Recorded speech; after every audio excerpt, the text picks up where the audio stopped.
Isso, de alguma forma, nos leva a crer que muito desses fenômenos de alucinação são porque, por vezes, aquele espírito adoecido, portador de uma doença grave como a esquizofrenia, está vendo quem?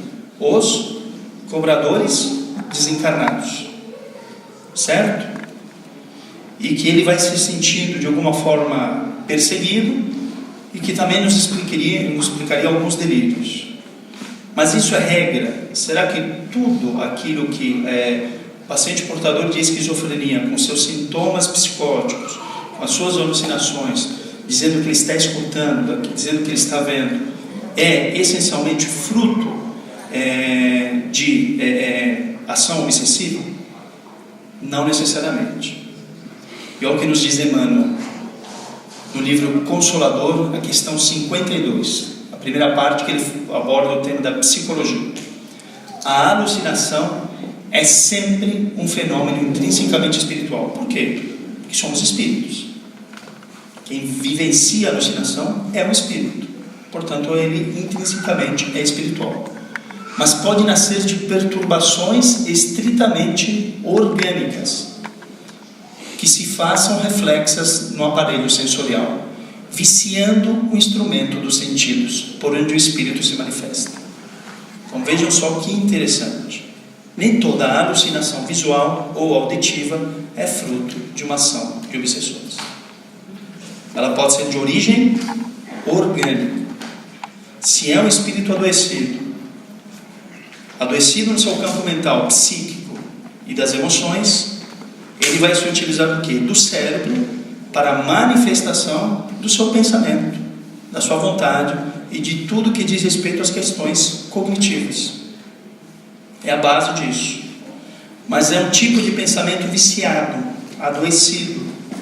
Lembrando o pensamento como essa grande potência da alma, no qual os fluidos se encontram aí saturados de emoções perniciosas, adoecidas, e que, portanto, vão impactar o quê? A aparelhagem cerebral, viciando os sentidos, viciando o instrumento dos sentidos. Qual o instrumento do sentido? O cérebro. E aí, como o pensamento vai viciando esse instrumento, que é tão sutil, que é tão rico, pode haver a origem desse quadro alucinatório. Portanto, nem toda alucinação é fruto aí de um quadro de obsessão. Pode ser de origem orgânica, mas é o espírito que a vivencia. Mas dentro das considerações, falando sobre tudo isso, um pouco sobre a gênese da doença, entendendo que é estritamente espiritual, em especial nos quadros psicóticos mais graves, como a esquizofrenia. Trouxe a esquizofrenia, mas os sintomas em si podem ser observados em diversas situações. Quadros de estresse mais graves, por exemplo, podem fazer com que a pessoa ela alucine, com que em algum momento ela pode ter uma alteração também do juízo da realidade. Quadros depressivos mais graves, mesmo no transtorno afetivo bipolar e assim por diante. Então, sintomas psicóticos podem ser observados em diversas patologias. E o uso de substância também. Quem faz uso de cocaína, quem faz uso de maconha, quem faz uso de álcool, podem ter quadros aí psicóticos? Sim, podem ter. Mas no que diz respeito à esquizofrenia, essa doença grave e mais conhecida das síndromes psicóticas, nós percebemos que as origens vão se encontrando lá atrás, nas questões que envolvem a reencarnação, o processo reencarnatório desse espírito, e que, portanto, se manifestam na presente existência. Mas considerando, por exemplo, o acompanhamento dessa pessoa, desse ser, das questões terapêuticas envolvidas, isso é fundamental. Vou tratar exclusivamente um paciente portador de uma doença grave dessas na casa espírita? Somente na casa espírita? Não. O tratamento médico é fundamental, é importante. Quando se fala da terapêutica espírita, se fala da terapêutica complementar espírita. E como eu costumo dizer, aquilo que complementa não exclui. Isso é óbvio, mas nem sempre. Já tive diversas situações nas quais, pelo menos isso aconteceu, e já aconteceu não uma ou duas ou três vezes, mas várias vezes, a casa espírita desencorajando aquela pessoa a buscar o tratamento médico, interpretando aquilo que eles observam como sendo o quê? Um quadro de obsessão. a um quadro de uma mediunidade desajustada e que poderia ser somente aí tratado no âmbito da casa espírita, nos trabalhos mediúnicos. Então eu lembro claramente de um caso de um paciente que me procurou com uma história de 10 anos de sintomas psicóticos, já tinha chegado no limite e foi procurar auxílio médico, porque durante esses 10 anos nunca tinha buscado nada. O pai espírita, a mãe católica, o pai nunca apareceu nas consultas, a mãe sempre esteve lá presente. E o pai sempre interpretou aquela situação como ele sendo aí portador de uma mediunidade de desequilíbrio, um quadro aí obsessivo mais grave, e que ele se curaria, entre aspas, onde? Casa espírita. E quando esse menino me procura, ele diz assim: eu escuto mais de 40 vozes e eu não consigo dormir. Óbvio, quem conseguiria dormir com 40 pessoas falando no teu ouvido? Nitidamente, pela história de vida daquele paciente, por várias situações que estão envolvidas naquele contexto, percebia-se que sim, que existia uma incidência obsessiva grave. Existia. Mas só isso? Não. Eu lembro que quando esse paciente iniciou o tratamento, um mês depois, com o uso de uma medicação X, dessas mais de 40 vozes, reduziu para 2.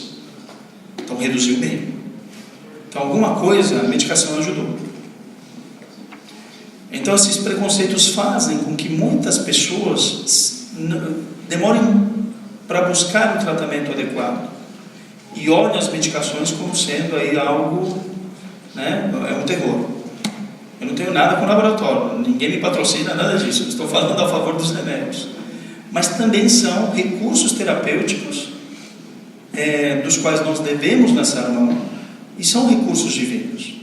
Entendendo que existe um impacto físico, orgânico importante, e que se trata de uma doença aí, nos quais os neurônios ou o cérebro vai sofrendo ao longo do tempo, nós sabemos que as medicações auxiliam a que esses sintomas psicóticos, que são tóxicos, eles diminuam de uma forma importante ou por vezes não ocorram. Nem sempre isso acontece. Os pacientes, eles mesmo tomando medicações, continuam tendo as suas alucinações, os seus surtos, os seus sofrimentos. Existem situações extremamente difíceis, nos quais nós chamamos de esquizofrenia refratária, porque ele não responde a nenhuma medicação. São quadros realmente complexos, nos quais você chega num momento em que começa a buscar outras alternativas, mas que são muito difíceis, mas no geral eles respondem ao uso das medicações para aquilo que diz respeito aos sintomas positivos, porque para sintoma negativo não existe nada em termos medicamentosos.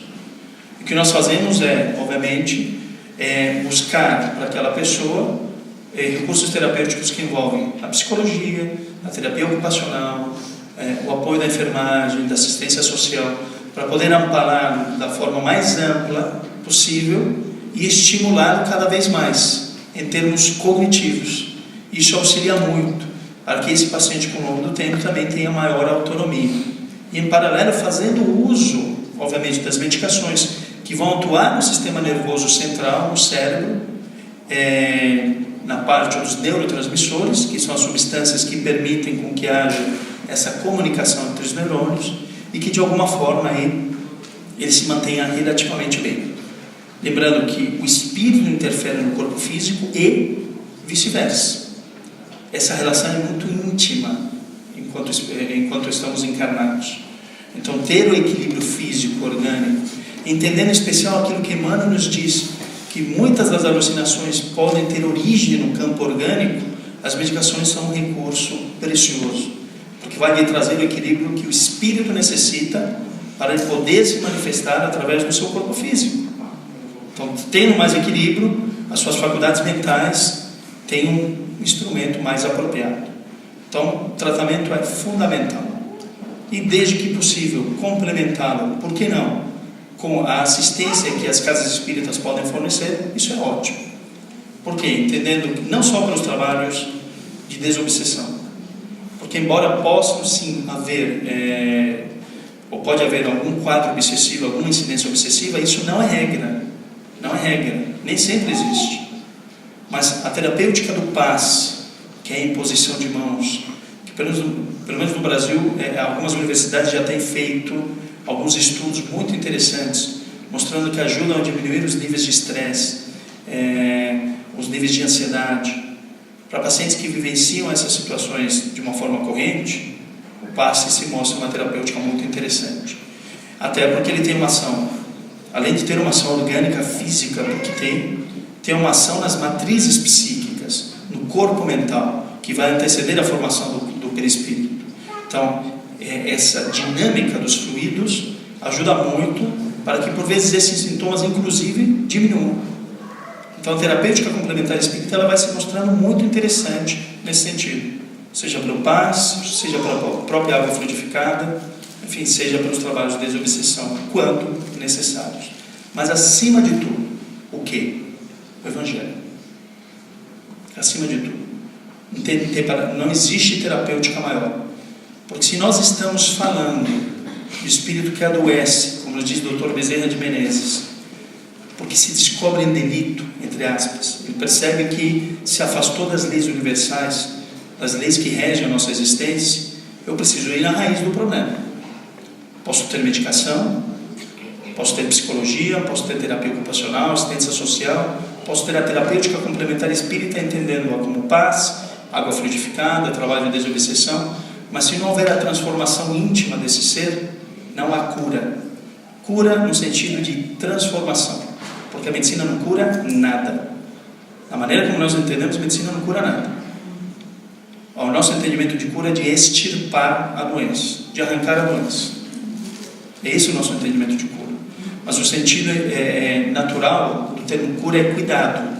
Em termos de cuidado, ele diz para que essas figuras elas não fossem aí descritas na obra, porque nós não teríamos ainda não só a capacidade intelectual, mas em especial emocional, de compreender o que aquilo significaria. Eram imagens monstruosas que causavam muito impacto.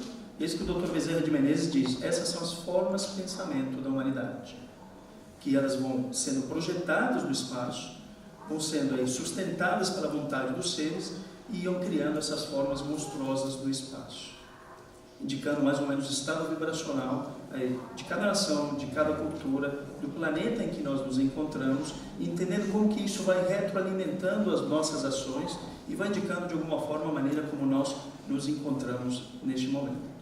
Então veja a importância do pensamento dentro dessa visão espírita, dentro das revelações que nós vamos tendo, para o bem ou para o mal, da maneira como nós vamos criando essas ideias que são geradas e das emoções que vão permeando essas mesmas ideias, da maneira como nós sustentamos o nosso processo de saúde e doença dentro do pensamento.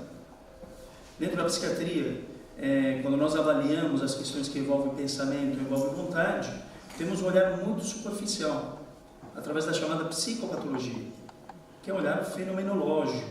Aquilo que envolve o fenômeno é o envolvimento, ou melhor, uma análise de questões que são meramente superficiais. Eu entendo aquilo como uma emanação do cérebro que vai indicando o estado mental daquela pessoa que nos procura e faço, por vezes, uma ação, ou melhor, tenho um olhar mais superficial, por vezes, pelos mecanismos que nós temos, ou ferramentas da psicopatologia, do estudo da fenomenologia, mas nós vamos além daquilo, porque ainda não entendemos ao certo o que seria o pensamento à vontade em termos científicos, universitários e acadêmicos. Quando o Espiritismo nos indica que o pensamento vai se sustentando pela vontade do ser, e que diz respeito à emanação, aos fluidos que são emanados pelo espírito, ou seja, eu vou além daquilo que as ferramentas da psicopatologia podem me prestar. Então eu consigo fazer diagnósticos mais apropriados, mais profundos, ou melhor, ir além do diagnóstico, além do termo que nos é apresentado. Que também é uma fala de Clarencio no livro André Luiz, no diálogo que ele tem com André Luiz. O André é ansioso naquele momento para ele retomar as suas atividades como médico no mundo espiritual, e Clarencio lhe diz que o médico não pode estacionar em diagnósticos e terminologias, deve ir além, deve sondar e aprofundar a alma para um entendimento maior daquilo que se ocorre naquele indivíduo. Então, quando nos permitimos ir além daquilo que se mostra, ir além do diagnóstico, do termo, do nome utilizado, aprofundando as questões da alma, do espírito, muito daquilo que a pessoa ela verbaliza, muito daquilo que ela diz, vai indicar de que forma essa pessoa está pensando, está imaginando e está sentindo. O sentir, as ideias geradas e a vontade podem estar sustentando aquele momento de adoecimento do ser. Então, me abre a possibilidade de um novo entendimento em relação à doença, ao processo de saúde e doença do ser, mas também nos abre a possibilidade de novos recursos terapêuticos para aqueles que buscam um profissional relacionado à saúde mental. Então, com aquilo que vão sendo trazidos pela codificação, enfim, pelas revelações, entende-se de forma cada vez mais profunda o que é o pensamento e o que é a vontade. Essa vontade, como nos coloca André Luiz no livro Mecanismos da Mediunidade, é uma construção em milênios e milênios de trabalho automatizante. Então voltamos àquela fala de Leon Denis, dizendo que o princípio inteligente vai dormitando aí nas formas mais inferiores, nas quais ele vai estagiando e vai buscando aí os recursos necessários ao seu desenvolvimento ao longo de milênios e milênios. Até alcançar o quê? Como já disse, o reino dos homens, em que temos a conquista do pensamento contínuo, mas também temos a conquista da vontade como uma dessas potências da alma, que é, como disse, um trabalho automatizante que vai se dando ao longo desse tempo todo. Ele vai se vincular ao poder vibratório do ser e vai bombardear automaticamente os princípios mentais. Então, se temos a ideia de que esse pensamento ele vai sendo emanado, vai sendo projetado no espaço, a vontade é o que bombardeia todo esse grau da vibração do ser que vai sendo emanado e vai sustentando as ideias geradas e os sentimentos e as emoções geradas. Ernesto Bosano, pesquisador italiano, no livro Pensamento e Vontade, também é uma obra muito interessante e que aí traz não só conceitos, não só fortalecendo os conceitos que nós já temos pela codificação, as pesquisas também que são muito interessantes, fala que o pensamento e a vontade são forças plásticas e organizadoras. Então já vimos, tem pensamento e vontade, ou melhor, o pensamento enquanto matéria mental, emanação do espírito, mas ele também tem os atributos de serem mais plásticos e também como forças que vão organizando. O que nos diz Ernesto Bosano nessa obra? Assim é que se produz uma forma pensamento, que é, de certo modo, uma entidade animada de intensa atividade a gravitar em torno do pensamento gerador. Ou seja, um pouco daquela ideia que trouxe no livro Voltaire, do irmão Jacó.